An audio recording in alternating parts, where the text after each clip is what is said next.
Kevin Mannis had no idea what he was bringing into his life when he purchased the small, antique wooden box at an estate sale in Oregon in 2001. It looked like a simple wine cabinet, nothing particularly special, except for the uneasy feeling that settled over him as he examined it. The seller, an elderly woman, watched him with wary eyes. "That box," she said, voice shaking, "it's not meant to be opened." Mannis, a collector of antiques and curiosities, smiled at her words, brushing them off as nothing more than superstition. He thanked the woman, paid for the box, and left, never realizing that his life was about to be consumed by something far darker than he could ever have imagined. The moment Mannis brought the box home, strange things began happening. It started subtly. Lights flickered. Shadows in the corners of his home seemed darker than usual. The scent of jasmine would appear out of nowhere, filling his apartment, growing stronger at night. At first, he assumed it was just his imagination. Then came the nightmares. Each night, Mannis dreamed of a shadowy figure standing at the foot of his bed. It was tall, impossibly thin, with hollow black eyes that seemed to pull him in. It never moved, never spoke. It only watched. Every time he woke up gasping, drenched in sweat, the scent of jasmine clung to the air. He wasn't the only one affected. Friends who visited his home reported overwhelming nausea, dizziness, and an eerie sense of being watched.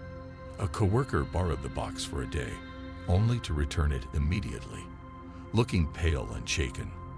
"I don't want to talk about it," was all he said. One night, Mannis was jolted awake by the sound of shattering glass. His apartment was dark, but he could see that every single light bulb had exploded. A deep, guttural whisper echoed through the empty space. It was then that he realized.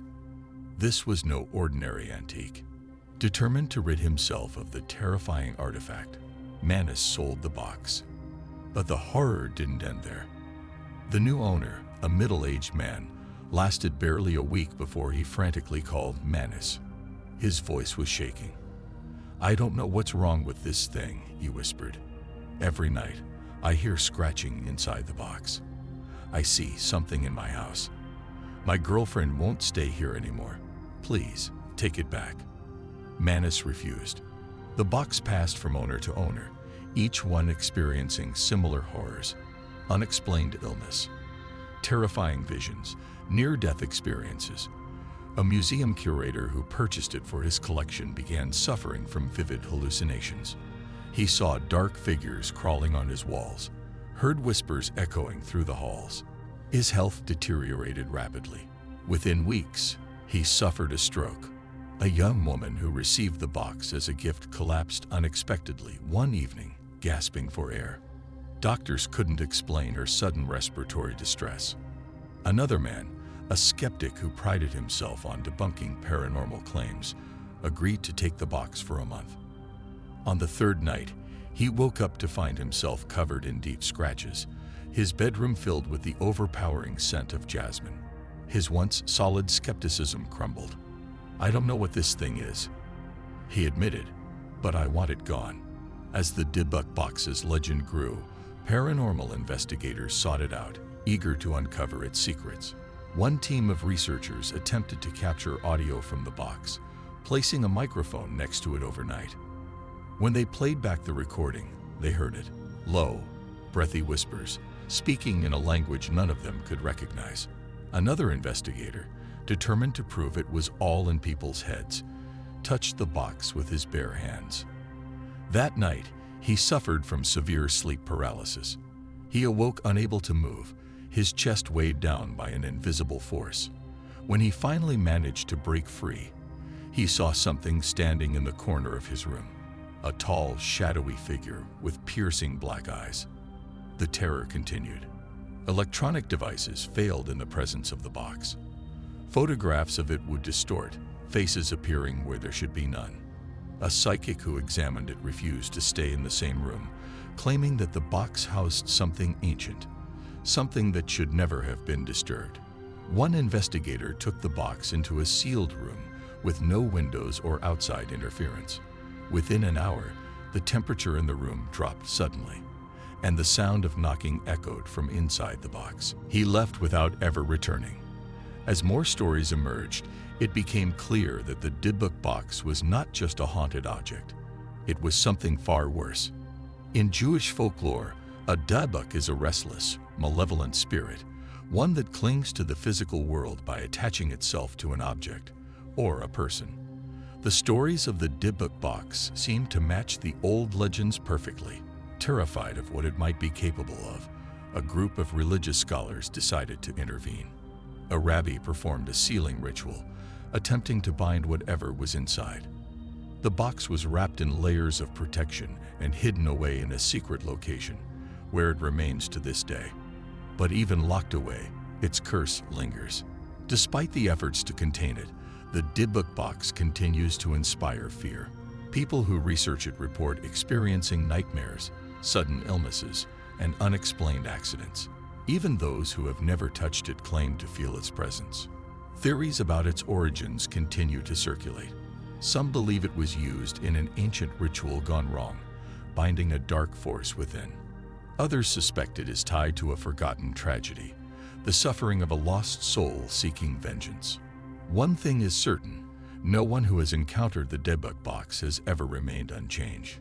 To this day, the scent of jasmine still lingers around those who have come too close.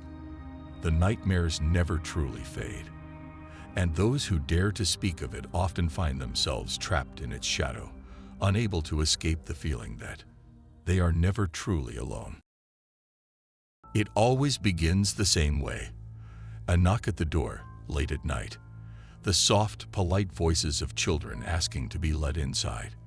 But something isn't right.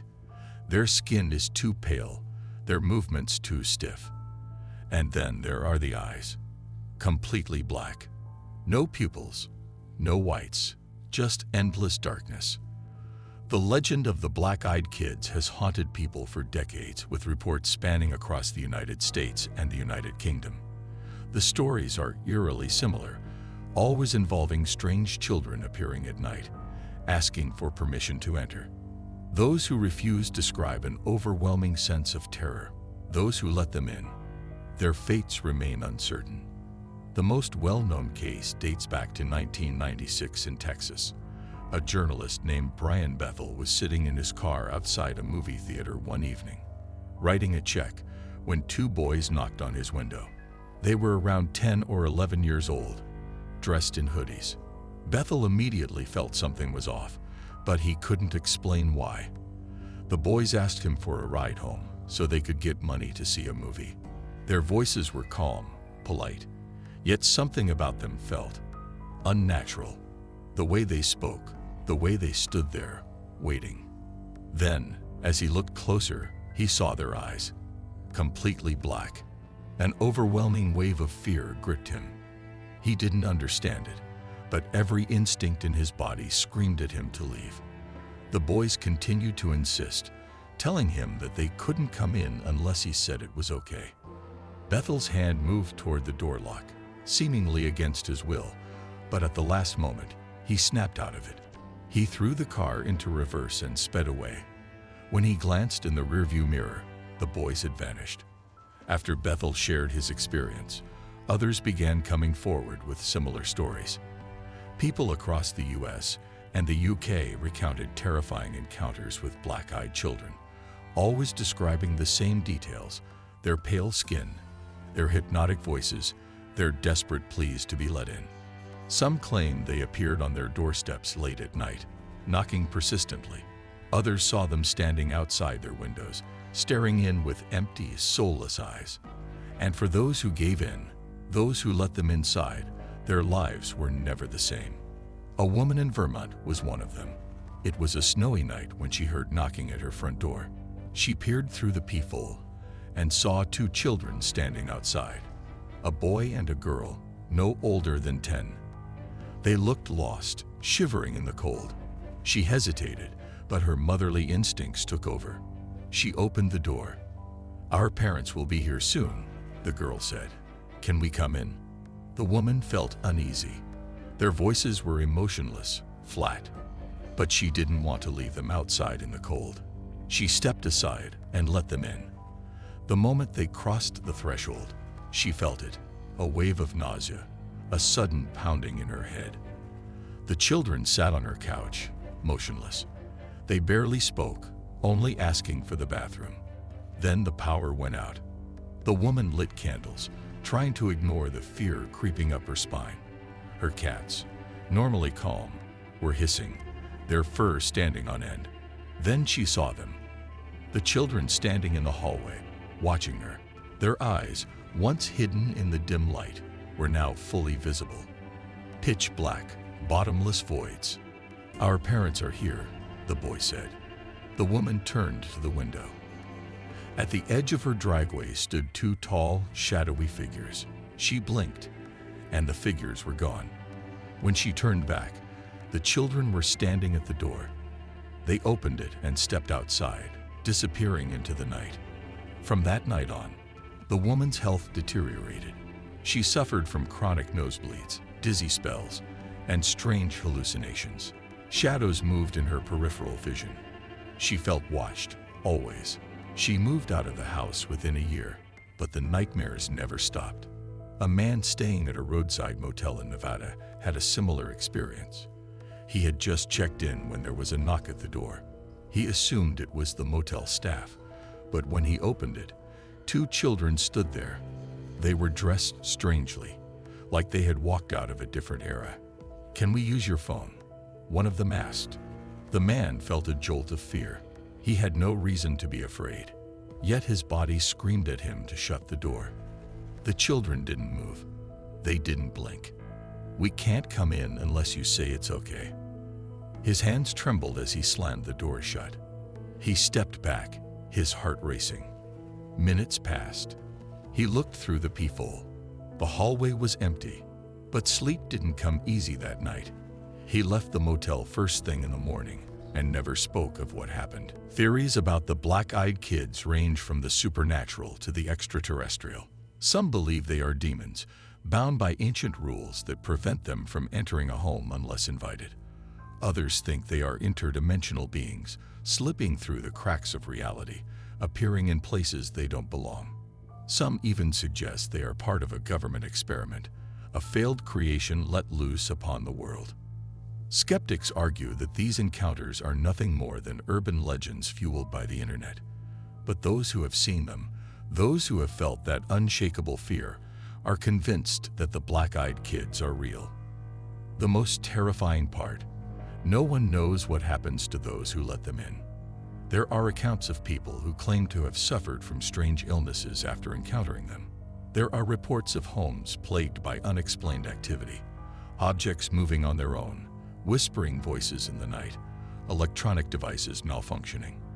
But what about the ones who never spoke of it? What about the ones who never got the chance?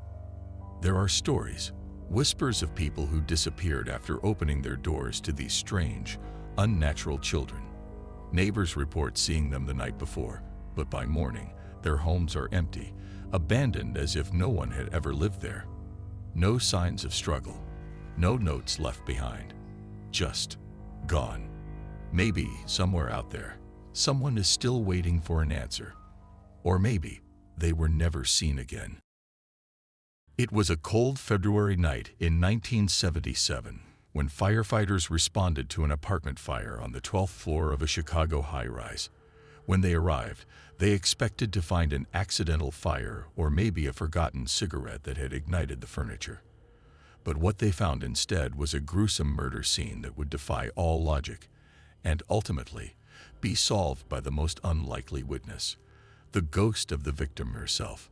The body belonged to Teresita Basa, a 47-year-old woman who worked as a respiratory therapist at Edgewater Hospital. She was known to be quiet, kind, and hardworking. Originally from the Philippines, she had moved to the United States to build a better life. Her life, however, was cut tragically short in a crime that left investigators baffled. When firefighters extinguished the blaze inside her apartment, they found Teresita's lifeless body beneath a smoldering mattress. She had been stripped naked, stabbed multiple times, and set on fire, an attempt by the killer to destroy any evidence. There were no signs of forced entry, no witnesses, and no clear motive. Investigators initially suspected a sexual assault, but an autopsy revealed no such crime. The murder appeared to be completely random, and with no leads, the case quickly went cold. Months passed without progress until something truly bizarre happened. A woman named Remy Chua, who had worked with Teresita at the hospital, began experiencing terrifying and vivid dreams about her former coworker. At first, they were just unsettling images, glimpses of Teresita's face, whispers that she couldn't quite understand. But soon, the dreams became more detailed. Teresita was speaking to her, begging for help. At first, Remy dismissed the nightmares as stress or an overactive imagination. After all, she and Teresita had known each other but weren't particularly close. Why would Teresita be reaching out to her? But then, something even more disturbing began happening. Remy started entering trance-like states, almost as if she were possessed. During these trances, she would speak in a voice that wasn't her own, claiming to be Teresita Basa herself. She begged for justice and, most importantly, named her killer, a man named Alan Showery. Remy's husband, Dr. Jose Chua, was terrified by what he was witnessing. He didn't believe in ghosts, but he also couldn't ignore the chilling transformation happening before his eyes. Each time, the voice, Teresita's voice, repeated the same details. She had been murdered by Alan Showery, a fellow employee at the hospital. He had gone to her apartment under the pretense of fixing her television. But instead, he had attacked her, stolen her jewelry, and set her body on fire to cover his tracks. She even claimed that Showery had given the stolen jewelry to his girlfriend as a gift. At first, Jose was hesitant to go to the police. How could he explain that his wife was being possessed by the ghost of a murder victim? It sounded insane. But as the visions continued, he realized he had no choice. They took the story to the police. Detectives Joe Stachula and Lee Eplin listened to the couple's bizarre claims with skepticism. A ghost solving its own murder. It was unheard of. But something about the specificity of the details made them pause. Reluctantly, they decided to look into Alan Showery. Showery was an orderly at the same hospital where Teresita had worked. When questioned, he initially denied everything, claiming he barely knew Teresita. But when police searched his apartment, they made a chilling discovery. His girlfriend was in possession of several pieces of jewelry that had belonged to Teresita. When confronted, the girlfriend admitted that Showery had given them to her. Faced with undeniable evidence, Showery finally broke down and confessed. He admitted that he had planned the attack in advance. He had known that Teresita lived alone and that she had recently purchased a new television. Using that as an excuse, he had gone to her apartment under the pretense of helping her install it. Once inside, he attacked her, stabbing her repeatedly before setting the fire to destroy any evidence. He then stole her jewelry and gave it to his girlfriend, believing no one would ever connect him to the crime. It was a brutal and senseless act of greed, and if not for the visions experienced by Remy Chua, he might have gotten away with it. When the case went to trial, it became one of the most bizarre courtroom proceedings in history.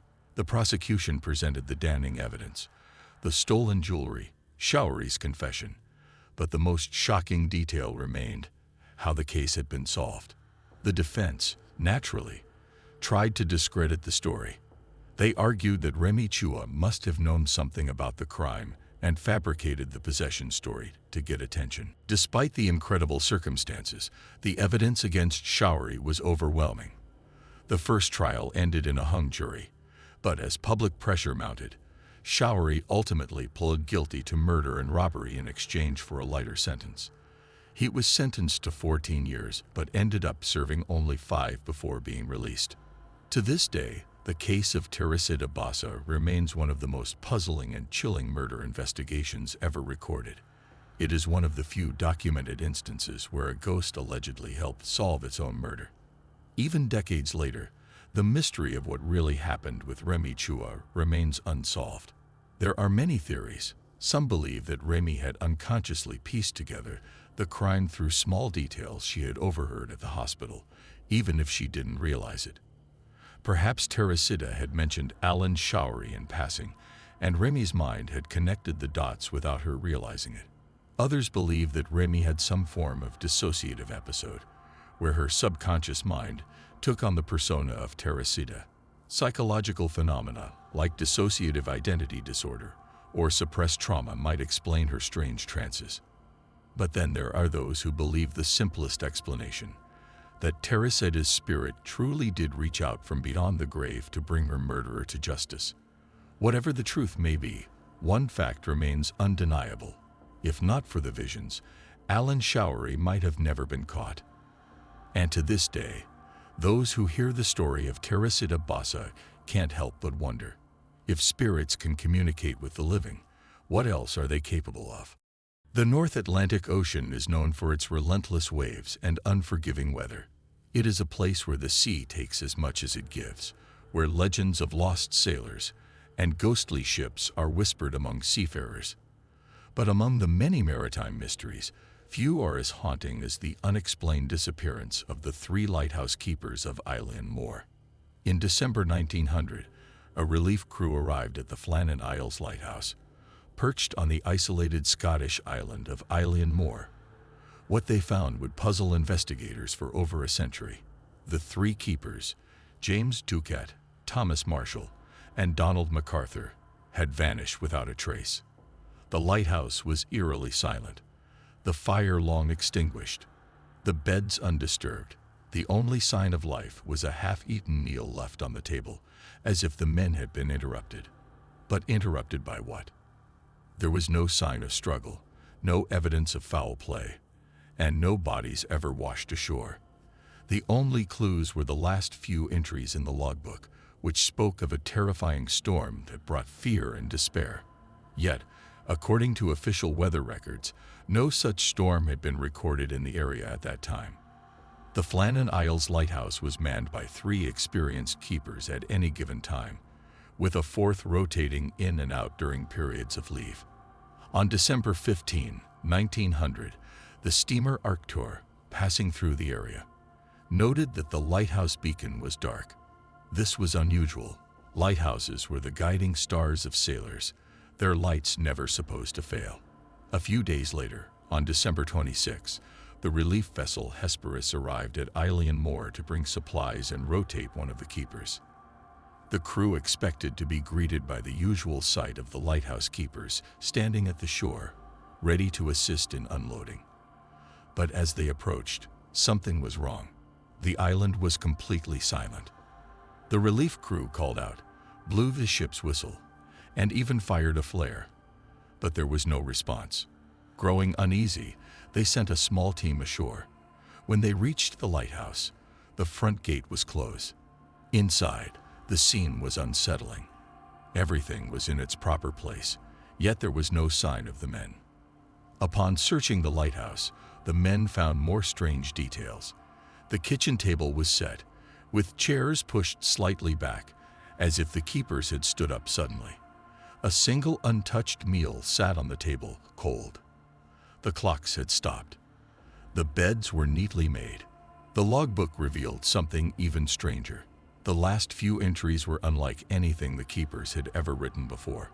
On December 12, Thomas Marshall recorded unusual weather. Severe winds, the likes of which I have never seen before in 20 years. He noted that James Ducat, the head keeper, was unusually quiet, and that Donald MacArthur, the assistant keeper, had been crying. This was highly unusual. MacArthur was known as a tough, short-tempered man, not one to break down. December 13's entry was even more disturbing.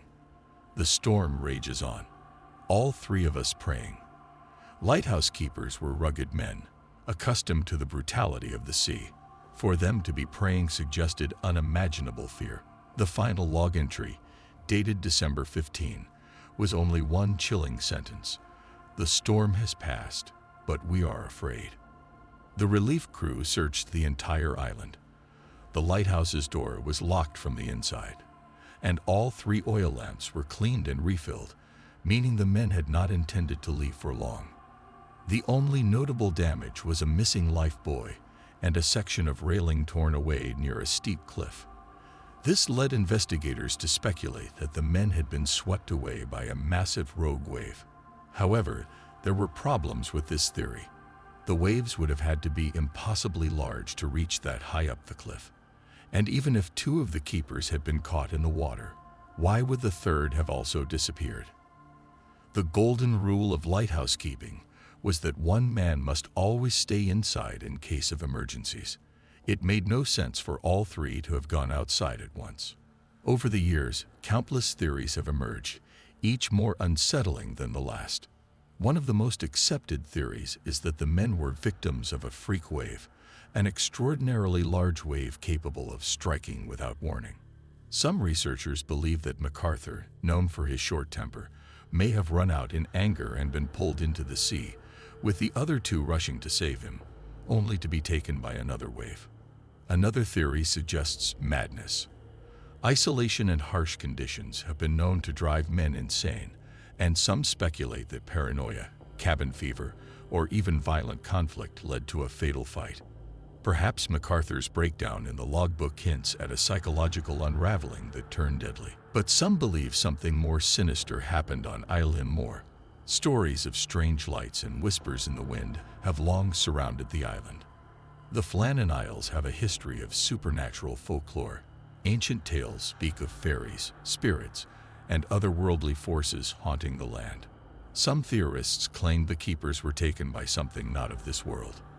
One particularly chilling theory suggests that the final log entry, "We are afraid," implies they saw something unnatural.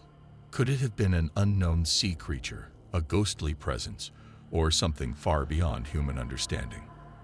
Others suggest they may have been victims of foul play. Some believe the relief crew had a hand in their disappearance, though there was never any evidence to support this.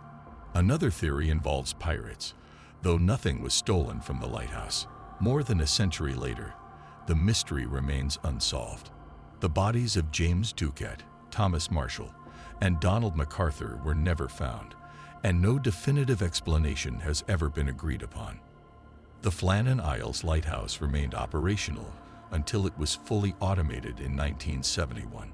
Since then, some sailors and modern lighthouse keepers claim to have experienced strange occurrences near Eilean Mor, disembodied voices on the wind, flickering lights in the distance, and an unshakable feeling of being watched.